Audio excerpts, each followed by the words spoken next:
Good morning. My name is Sam, and I am an alcoholic, and this is the Son of Recovery. We've been reading through the AA Big Book, and we are on Chapter 4. This chapter is titled We Agnostics. So let's get started. In the preceding chapters, you have learned something of alcoholism. We hope we have made clear the distinction between the alcoholic and the non-alcoholic. If, when you honestly want to, you find you cannot quit entirely, or if when drinking, you have little control over the amount you take, you are probably an alcoholic. If that be the case, you may be suffering from an illness which only a spiritual experience will conquer. To one who feels he is an atheist or agnostic, such an experience seems impossible. But to continue as he is means disaster, especially if he is an alcoholic of the hopeless variety. To be doomed to an alcoholic death or to live on a spiritual basis are not always easy alternatives to face. But it isn't so difficult. About half our original fellowship were of exactly that type. At first, some of us tried to avoid the issue, hoping against hope we were not true alcoholics.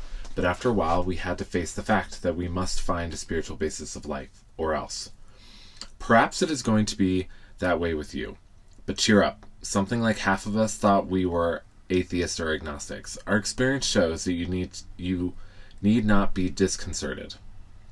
If a mere code of morals or a better philosophy of life were sufficient to overcome alcoholism, many of us would have recovered long ago. But we found that such codes and philosophies did not save us, no matter how much we tried. We could wish to be moral. We could wish to be philosophically comforted. In fact, we could will these things with all our might, but the needed power wasn't there. Our human resources, as marshaled by the will, were not sufficient. They failed utterly. Lack of power, that was our dilemma. We had to find a power by which we could live, and it had to be a power greater than ourselves, obviously. But where and how were we to find this power? Well, that's exactly what this book is about. Its main object is to enable you to find a power greater than yourself which will solve your problem. That means we have written a book which we believe to be spiritual as well as moral. And it means, of course, that we are going to talk about God. Here difficulty arises with agnostics. Many times we talk to a new man and watch his hope rise as we discuss his alcoholic problems and explain our fellowship. But his face falls when we speak of spiritual matters, especially when we mention God. For we have reopened a subject which our man thought he had nearly evaded or entirely ignored. We know how he feels. We've shared his honest doubt and prejudice. Some of us have been violently anti-religious. To others, the word God brought up a particular idea of him with which someone had tried to impress them during childhood. Perhaps we rejected this particular conception because it seemed inadequate. With that rejection, we imagined we had abandoned the God idea entirely. We were bothered with the thought that faith and dependence upon a power beyond ourselves was somewhat weak, even cowardly. We look upon this world of warring individuals, warring theological systems, and inexplicable calamity with deep skepticism. We looked askance at many individuals who claimed to be godly. How could a supreme being have anything to do with it at all? And who could comprehend a supreme being anyhow? Yet, in other moments, we found ourselves thinking, when enchanted by a starlit night, who then made all this? There was a feeling of awe and wonder, but it was fleeting and soon lost. Yes, we of agnostic temperament have had these thoughts and experiences. Let us make haste to reassure you. We found that as soon as we were able to lay aside prejudice and express even a willingness to believe in a power greater than ourselves, we commenced to great results. Even though it was impossible for any of us to fully define or comprehend that power which is God. Much to our relief, we discovered we did not need to consider another's conception of God. Our own conception, however inadequate, was sufficient to make the approach and to effect a contact with him. As soon as we admitted the possible existence of a creative intelligence, a spirit of the universe underlying the totality of things, we began to be possessed of a new sense of power and direction, provided we took other simple steps. We found that God does not make too hard terms with those who seek him. To us, the realm of spirit is broad, roomy, all-inclusive, never exclusive or forbidding to those who earnestly seek. It is open, we believe, to all men. When, therefore, we speak to you of God, We mean our own conception of God. This applies, too, to other spiritual expressions which you find in this book. Do not let any prejudice you may have against spiritual terms deter you from honestly asking yourself what they mean to you. At the start, this is all we needed to commence spiritual growth, to effect our first conscious relation with God as we understood Him. Afterward, we found ourselves accepting many things which then seemed entirely out of reach. That was growth. But if we wished to grow, we had to begin somewhere. So we used our own conception, however limited it was. We needed to ask ourselves but one short question. Do I now believe? Or am I even willing to believe that there is a power greater than myself? As soon as a man can say that he does believe or is willing to believe, we emphatically assure him that he is on his way. It has been repeatedly proven among us that upon this simple cornerstone, a wonderfully effective spiritual structure can be built. That was great news to us, for we had assumed we could not make use of spiritual principles unless we accepted many things on faith which seemed difficult to believe. When people presented us with spiritual approaches, how frequently did we all say, "I wish I had what that man has. I'm sure it would work if I could only believe as he believes, but I cannot accept as surely true the many articles of faith which are so plain to him." So it was comforting to learn that we could commence at a simpler level. Besides a seeming inability to accept much on faith, we often found ourselves handicapped by obstinacy, sensitiveness, and unreasoning prejudice. Many of us have been so touchy that even casual reference to spiritual things made us bristle with antagonism. This sort of thinking had to be abandoned. Though some of us resisted, we found no great difficulty in casting aside such feelings. Faced with alcoholic destruction, we soon became as open-minded on spiritual matters as we had tried to be on other questions. In this respect, alcohol was a great persuader. It finally beat us into a state of reasonableness. Sometimes this was a tedious process. We hope no one else will be prejudiced for as long as some of us were. The reader may still ask why he should believe in a power greater than himself. We think there are good reasons. Let us have a look at some of them.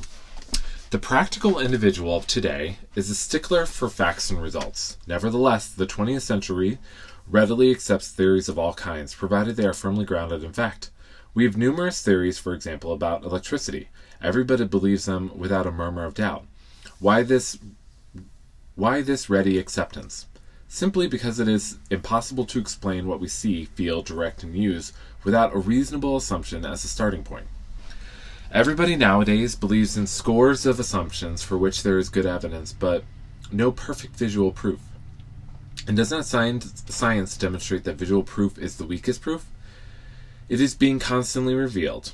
As mankind studies the material world, that outward appearances are not inward reality at all. To illustrate, the prosaic steel girder is a mass of electrons whirling around each other at incredible speeds. These tiny bodies are governed by precise laws, and these laws hold true throughout the material world. Science tells us so. We have no reason to doubt it. When, however, the perfectly logical assumption is suggested that underneath the material world and life as we see it, there is an all-powerful, guiding, creative intelligence, right there our perverse streak comes to the surface, and we laboriously set out to convince ourselves it isn't so. We read wordy books and indulge in windy arguments, thinking we believe this universe needs no God to explain it. Were our contentions true, it would follow that life originated out of nothing, means nothing, and proceeds nowhere. Instead of regarding ourselves as intelligent agents, spearheads of God's ever-advancing creation, we agnostics and atheists chose to believe that our human intelligence was the last word, the Alpha and the Omega, the beginning and the end of all. Rather vain of us, wasn't it? We who have traveled the dubious path beg you to lay aside prejudice, even against organized religion. We have learned that whatever the human frailties of various faiths may be, those faiths have given purpose and direction to millions. People of faith have a logical idea of what life is all about. Actually, we used to have no reasonable conception whatever. We used to amuse ourselves by cynically dissecting spiritual beliefs and practices when we might have observed that many spiritually minded persons of all races, colors, and creeds were demonstrating a degree of stability, happiness, and usefulness. which we should have sought ourselves. Instead, we looked at the human defects of these people and sometimes used their shortcomings as a basis of wholesale condemnation. We talked of intolerance while we were intolerant ourselves. We missed the reality and the beauty of the forest because we were diverted by the ugliness of some of its trees. We never gave the spiritual side of life a fair hearing. In our personal stories, we will find a wide variation in the way each teller approaches and conceives of the power which is greater than himself. Whether we agree with a particular approach or conception seems to make little difference. Experience has taught us that these are matters about which, for our purpose, we need not be worried. They are questions for each individual to settle for himself. On one proposition, however, these men and women are strikingly agreed. Every one of them has gained access to and believes in a power greater than himself. This power has in each case accomplished the miraculous, the humanly impossible. As a celebrated American statesman put it, let's look at the record. Here are thousands of men and women, worldly indeed. They flatly declare that since they have come to believe in a power greater than themselves, to take a certain attitude toward that power, and to do certain simple things, there has been a revolutionary change in their way of living and thinking. In the face of collapse and despair, in the face of the total failure of their human resources, they found that a new power, peace, happiness, and sense of direction flowed into them. This happened soon after they wholeheartedly met a few simple requirements. Once confused and baffled by the seeming futility of existence, they show the underlying reasons why they were making heavy going of life. Leaving aside the drink question, they tell why living was so unsatisfactory. They show how the change came over them. When many hundreds of people are able to say that the consciousness of the presence of God is today the most important fact of their lives, they present a powerful reason why one should have faith. This world of ours has made more material progress in the last century than in all the millenniums which went before. Almost everyone knows the reason. Students of ancient history tell us that the intellect of men in those days was equal to the best of today. Yet in ancient times, material progress was painfully slow. The spirit of modern scientific inquiry, research, and invention was almost unknown. In the realm of the material, men's minds were fettered by superstition, tradition, and all sorts of fixed ideas. Some of the contemporaries of Columbus thought a round earth preposterous. Others came near putting Galileo to death for his astronomical heresies. We asked ourselves this: are not some of us just as biased and unreasonable about the realm of the spirit as were the ancients about the realm of the material? Even in the present century, American newspapers were afraid to print an account of the Wright brothers' first successful flight at Kitty Hawk. Had not all efforts at flight failed before? Did not Professor Langley's flying machine go to the bottom of the Potomac River? Was it not true that the best mathematical minds had proved man could never fly? Had not people said God had reserved this privilege to the birds? Only 30 years later, the conquest of the air was almost an old story, and airplane travel was in full swing. But in most fields, our generation has witnessed complete liberation of our thinking. Show any longshoreman a Sunday supplement describing a proposal to explore the moon by means of a rocket, and he will say, I bet they do it. Maybe not so long either. Is not our age characterized by the ease with which we discard old ideas for new? By the complete readiness with which we throw away the theory or gadget which does not work for something new which does? We had to ask ourselves why we shouldn't apply to our human problems the same readiness to change our point of view. We were having trouble with personal relationships. We couldn't control our emotional natures. We were a prey to misery and depression. We couldn't make a living. We had a feeling of uselessness. We were full of fear. We were unhappy. We couldn't seem to be of real help to other people. Was not a basic solution of these bedevilments more important than whether we should see newsreels of lunar flight? Of course it was. When we saw others solve their problems by a simple reliance upon the spirit of the universe, we had to stop doubting the power of God. Our ideas did not work, but the God idea did. The Wright brothers' almost childish faith that they could build a machine which would fly as the mainspring of their was the mainspring of their accomplishment. Without that, nothing could have happened. We agnostics and atheists were sticking to the idea that self-sufficiency would solve our problems. When others showed that God's sufficiency worked with them, we began to feel like those who had insisted the rights would never fly. Logic is great stuff. We liked it, we still like it. It is not by chance we were given the power to reason, to examine the evidence of our senses, and to draw conclusions. That is one of man's magnificent attributes. We agnostically inclined would not feel satisfied with a proposal which does not lend itself to reasonable approach and interpretation. Hence we are at pains to tell why we think our present faith is reasonable, why we think it more sane and logical to believe than not to believe, why we say our former thinking was soft and mushy when we threw up our hands in doubt and said, "We don't know."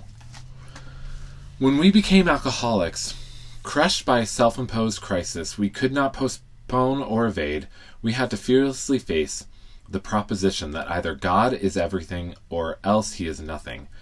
God either is or he isn't. What was our choice to be? Arrived at this point, we were squarely confronted with the question of faith. We couldn't duck the issue. Some of us had already walked far over the bridge of reason toward the desired shore of faith. The outlines and the promise of the new land had brought luster to tired eyes and fresh courage to flagging spirits. Friendly hands had stretched out in welcome. We were grateful that reason had brought us so far, but somehow we couldn't quite step ashore. Perhaps we had been leaning too heavily on reason that last mile, and we did not like to lose our support. That was natural, but let us think a little more closely. Without knowing it, had we not been brought to where we stood by a certain kind of faith? For did we not believe in our own reasoning? Did we not have confidence in our ability to think? What was that but a sort of faith? Yes, we had been faithful, abjectly faithful to the God of reason. So, in one way or another, we discovered that faith had been involved all the time. We found, too, that we had been worshippers. What a state of mental gooseflesh that used to bring on. Had we not variously worshipped people, sentiment, things, money, and ourselves? And then, with a better motive, had we not worshipfully beheld the sunset, the sea, or a flower? Who of us had not loved something or somebody? How much did these feelings, these loves, these worships, have to do with pure reason? Little or nothing, we saw at last.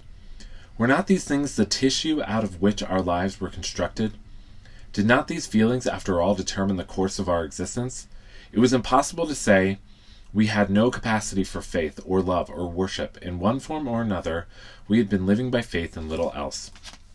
Imagine life without faith. Were nothing left but pure reason, it wouldn't be life. But we believed in life, of course we did. We could not prove life in the sense that you can prove a straight line as the shortest distance between 2 points, yet there it was. Could we still say the whole thing was nothing but a mass of electrons created out of nothing, meaning nothing, whirling on to a destiny of nothingness? Of course we couldn't. The electrons themselves seemed more intelligent than that. At least, so the chemist said. Hence, we saw that reason isn't everything. Neither is reason, as most of us use it, entirely dependable, though it emanate from our best minds. What about people who proved that man could never fly? Yet we had been seeing another kind of flight, a spiritual liberation from this world, people who rose above their problems. They said God made these things possible, and we only smiled. We had seen spiritual release, but liked to tell ourselves it wasn't true. Eventually, we were fooling ourselves, for deep down in every man, woman, and child is the fundamental idea of God. It may be obscured by calamity, by pomp, by worship of other things, but in some form or other it is there. For faith in a power greater than ourselves, and miraculous demonstrations of that power in human lives, are facts as old as man himself. We finally saw that faith in some kind of God was a part of our makeup, just as much as the feeling we have for a friend. Sometimes we had to search fearlessly, but he was there. He was as much a fact as we were. We found the great reality deep down within us. In the last analysis, it is only there that he may be found. It was so with us. We can only clear the ground a bit. If our testimony helps sweep any prejudice, enables you to think honestly, encourages you to search diligently within yourself, then, if you wish, you can join us on the broad highway. With this attitude, you cannot fail. The consciousness of your belief is sure to come to you. In this book, you'll read the experience of a man who thought he was an atheist. His story is so interesting that some of it should be told now. His change of heart was dramatic, convincing, and moving. Our friend was a minister's son. He attended church school where he became rebellious at what he thought an overdose of religious education. For years thereafter, he was dogged by trouble and frustration. Business failure, insanity, fatal illness, suicide. These calamities and his immediate family embittered and depressed him. Post-war delusionment, ever more serious alcoholism, impending mental and physical collapse brought him to the point of self-destruction. One night, when confined in a hospital, he was approached by an alcoholic who had known a spiritual experience. Our friend's gorge rose as he bitterly cried out, "If there is a God, he certainly hasn't done anything for me." But later, alone in his room, he asked himself this question: is it possible that all the religious people I've known are wrong?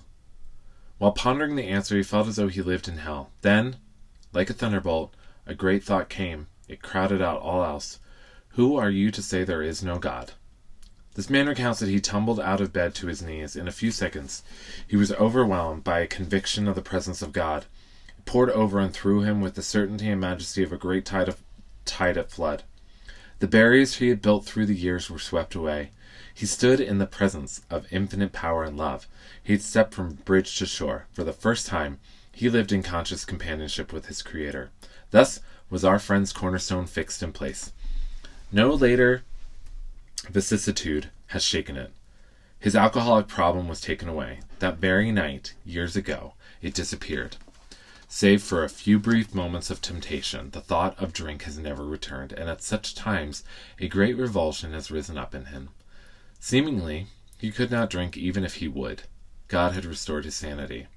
What is this but a miracle of healing? Yet its elements are simple. Circumstances made him willing to believe. He humbly offered himself to his Maker. Then he knew. Even so has God restored us all to our right minds. To this man, the revelation was sudden. Some of us grow into it more slowly, but he has come to all who have honestly sought him. When we drew near to him, he disclosed himself to us. Amen. That was chapter 4, We Agnostics. As an alcoholic, and a married gay man, and a son of a minister, I relate to a lot of that. Except I never stopped believing in God during my heaviest drinking and my worst moments. I never stopped believing. I did not believe that he was punishing me for something I did not, and still don't.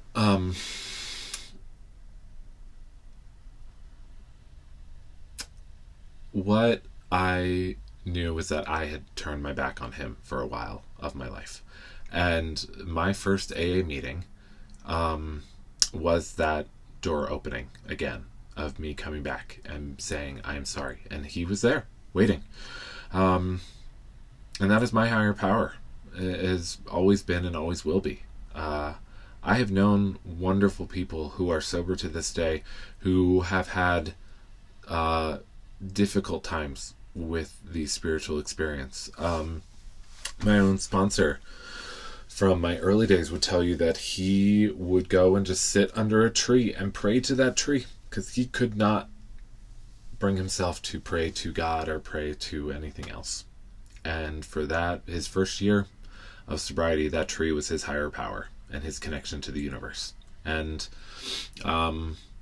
today he is a regular church attender, but that is now his choice and how he moved through that. I have known wonderful friends and have wonderful friends who have followed Buddhist principles, who prefer more Eastern types of meditation and faith and traditions, and they have some of the most beautiful sobriety stories I've ever heard. So the importance is just recognizing and humbling yourself before the universe and knowing that there's something greater and that it's not just for nothing, but there is purpose in your life. So I thank you. Please, again, leave any comments, questions, thoughts, ideas. Know that you're not alone. We're all in this together. Keep coming back. Peace, love, and coffee.